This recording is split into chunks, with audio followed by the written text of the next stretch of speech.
is trying to be the next president of United States of America. आप दुनिया का एक जो इंटेलेक्चुअल डिस्कोर्स है वो कंट्रोल कर रहे हो, दुनिया की पॉलिटिक्स कंट्रोल कर रहे हो। कल आप एक चीज ट्रेंड करा लो, रशिया लूजिंग यूक्रेन वॉर या बैन रशिया, इमीडिएट इंपैक्ट आएगा रशियन कंपनियों पे, जिसका impact can be billions of dollars. So you can influence the world politics and you can influence the world commerce using the software. असली मंशा ये है. देखिए, ये $44 बिलियन तो बहुत बड़ा खैर पैसा है, ये तो कोई अमेरिकन ही अफोर्ड कर सकता है. लेकिन हाउ डू यू फाइंड कि इससे ट्विटर कैसे तब्दील होगा? और इंडिया क्योंकि सबसे मेरा ख्याल है बड़ा ऐसा मुल्क है जो सबसे ज्यादा रेवेन्यू देता है इस तरह के सोशल मीडिया एप्स को, तो आप क्या समझते हैं इंडिया को इसमें क्या जो है वो स्ट्रेटेजिक जो है वो एडवांटेज होगा in terms of technology, in terms of finance, in terms of significance? एक इंडियन चलो इसको होल्ड कर रहा है, आप इसको how do you see this? Twitter सबसे पहली बात तो है कि ये बना था एक प्लेटफॉर्म, अब ये बन चुका पब्लिशर. पब्लिशर इसलिए बन गया कि जिसके पास एडिटिंग का राइट होता है, जिसके पास सेंसरशिप का राइट होता है, वो पब्लिशर होता, प्लेटफॉर्म तो होता ही नहीं. नहीं तो आपने अमेरिकन प्रेसिडेंट डोनाल्ड ट्रंप को कैसे निकाल दिया? अगर आप प्लेटफॉर्म, अगर फ्री स्पीच की बात है तो डोनाल्ड ट्रंप को निकालते आपकी सारी पोल पट्टी उसी दिन खुल गई थी. 3 वर्डों की कीमत $44 बिलियन. एक अमेरिकन बिजनेसमैन, व्यावसायिक व्यापारी $44 बिलियन किसने लगा रहा? सुमित पीर, कमर चीमा और हम जैसे दर्शकों को एक फ्रीडम ऑफ स्पीच का प्लेटफॉर्म मिले. अरे भाई, किस दुनिया में रहते हैं हम? मतलब हम होश की दवा करें. ये देखिए, पहले उसने कोशिश की थी 10% टेक ओवर ले और कंट्रोल ले, उसको मना कर दिया. फिर बात हुई कि मैं पूरा ही ले लेता हूँ जी $44 बिलियन में. और आज ये भी खबर थी कि हो सकता है, there's a possibility, Parag Agarwal might have to resign. उनका एक रिपैट्रिएशन पैकेज है शायद $44 मिलियन का उनको मिलेगा, मतलब रिपैट्रिएशन पैकेज जिसे कहते हैं कि आप सीईओ नहीं रहेंगे. अब ये चीज मेरे गले नहीं उतरती चीमा साहब. जिस बंदे की नेटवर्थ में मोस्टली टेस्ला के शेयर्स हैं, कैश नहीं है उसके पास, वो $44 बिलियन कैश कहां से जुटा पाता हफ्तों में और टेबल पर रखता है. $44 बिलियन छोटा मोट नहीं है. It is 5% of American defence budget. Correct. और किस लिए? कि भाई ये जो सुमित है, ये जो कमर चीमा, ये जो हम जैसे ऑर्डिनरी लोग ही कहूंगा, हम जैसे को, उनको फ्रीडम ऑफ स्पीच मिले. चीमा साहब जब अमेरिकन फ्रीडम ऑफ स्पीच की बात करता ना, बात कहीं और होती, मतलब कहीं होता, निगाहें कहीं और होती, निशाना कहीं और होता और कहानी कुछ और होती है. ट्विटर कभी प्रॉफिटेबल एंटिटी नहीं हो सकती. अब सवाल ये उठता है कि एलॉन मस्क का इंटरेस्ट क्या है. जहां तक मुझे इंटरेस्ट लगता है, Elon Musk is trying to be the next president of United States of America. अभी ट्विटर ऐसा पावरफुल टूल है जिसपे आप, it is the most expensive and most powerful IPR. ये जो छोटा सा आईपीआर है, इसका सॉफ्टवेयर इसे कहेंगे, IPR intellectual property right, is the most powerful in the whole world.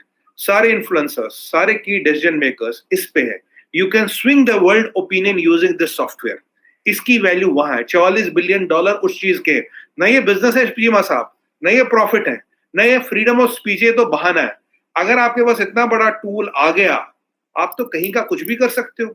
अगर आप प्रेसिडेंट डोनाल्ड ट्रंप को बैन कर सकते हो, कल को मान लीजिए आपको चाहे कि भाई अब मान लीजिए बीजेपी है, मोदी जी, इनके जो लीडर्स हैं, इनको ज्यादा हवा नहीं देनी है, आप इनका प्रायोरिटी 1000 सेट कर लो. आपके पास एल्गोरिथम है ना, आप कुछ भी कर सकते हो भाई. जब मतलब आप देखो, किसी बंदे के तो 5-5 लाख फॉलोवर हैं. मेरे पब्लिक ऐप पे 5 लाख फॉलोवर है, 5.5 लाख. मेरे ट्विटर पे 4000 फॉलोवर है. अब बताइए इसका कारण क्या है? कोई कारण नहीं है. कारण है एल्गोरिथम्स में प्रायोरिटी क्या है, किसको कितनी प्रायोरिटी देनी है. आप दुनिया का एक जो इंटेलेक्चुअल डिस्कोर्स है वो कंट्रोल कर रहे हो, दुनिया की पॉलिटिक्स कंट्रोल कर रहे हो. कल आप एक चीज ट्रेंड करा लो, रशिया लूजिंग यूक्रेन वॉर या बैन रशिया, इमीडिएट इंपैक्ट आएगा रशियन कंपनियों पे, जिसका impact can be billions of dollars. So you can influence the world politics and you can influence the world commerce using the software. असली मंशा ये है. ये जो फ्रीडम ऑफ स्पीच, अरे इसके कुछ $44 बिलियन घर से ला के दे रहा है फ्रीडम के स्पीच के, ये कहानी. अब एलॉन मस्क का क्या है? एलॉन मस्क का गेम प्लान जो मुझे समझ आता है, यार अगर प्रेसिडेंट डोनाल्ड ट्रंप बिजनेसमैन होते हुए एक दिन 5 years 10 years down the line, even if I control this most powerful IPR in the world, I can even be the I can be anybody in the world. I can be the most influential person in the world. जो Elon Musk, आप उसको criticise करो तुरंत block मार देता था. वो Twitter को ही ट्रोल करता था ट्विटर पे. अब उसी ट्विटर पे $44 बिलियन चीमा साहब, मतलब ये कौन सा बिजनेसमैन है? और लॉस मेकिंग एंटिटी में $44 बिलियन डुबा रहे हो.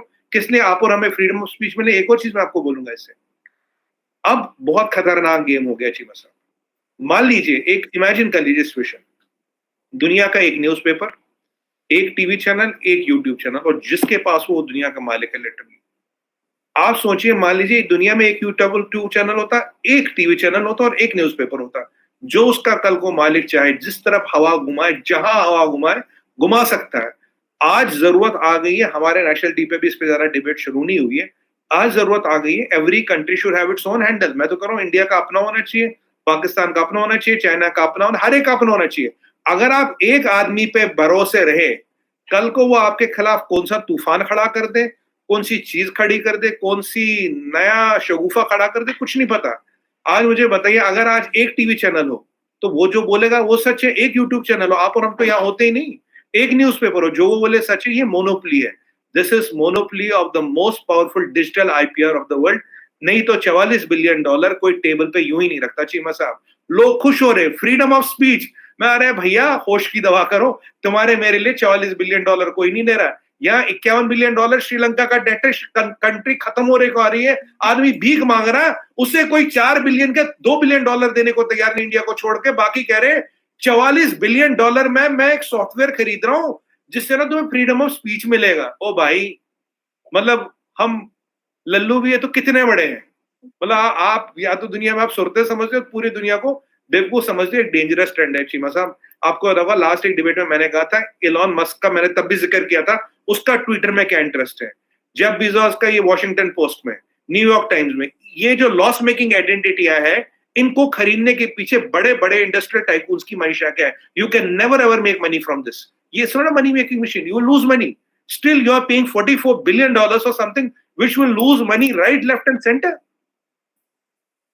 और रही आपकी बात पराग अग्रवाल की, अब पराग अग्रवाल साहब बेचारे रहे, उनकी नौकरी चलती रहे, नहीं तो उन्हें पकड़ देना ना इन्होंने रिपैट्रिएशन पैकेज और खत्म। वैसे भी अब भी पराग अग्रवाल की चलती कितनी है साहब, जहां मेरे भाई $44 बिलियन टेबल पे हो, आप हो, मैं हूं, कोई भी, उसकी क्या चलेगी, कितना चला पाएगा वो, कुछ नहीं चला पाएगा वो। The price of the entity talks about the power of the entity.